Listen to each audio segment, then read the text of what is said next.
12 দিনের ভয়াল সংঘাত শেষে ইরান ইসরায়েল যুদ্ধের অবসান ঘটলেও আলোচনায় রয়ে গেছে প্রতিরক্ষা প্রতি আক্রমণের নাটকীয় পরিসংখ্যান।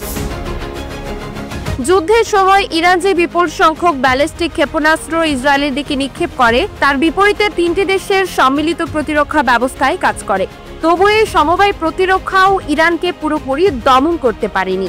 উৎক্ষেপিত ইরানি ক্ষেপণাস্ত্রের প্রায় 22% ধ্বংস করে জর্ডানের বিমান বাহিনী নিজ দেশের আকাশপথকে রক্ষা করার পাশাপাশি ইসরায়েলের দিকে সহায়তা করে। তারা 25% ধ্বংস করে যুক্তরাষ্ট্র, যার থাড আকাশ প্রতিরক্ষা ব্যবস্থা ও যুদ্ধ জাহাজ মোতায়েন ছিল পারস্য উপসাগর ও পূর্ব ভূমধ্যসাগরে। সবচেয়ে বড় অংশ 53% ক্ষেপণাস্ত্র মোকাবেলা করে ইসরায়েল নিজস্ব আকাশ প্রতিরক্ষা ব্যবস্থা দিয়ে, যার মধ্যে আয়রন ডোম, ডেভিড স্লিং এবং অ্যারো সিস্টেম ছিল সক্রিয়।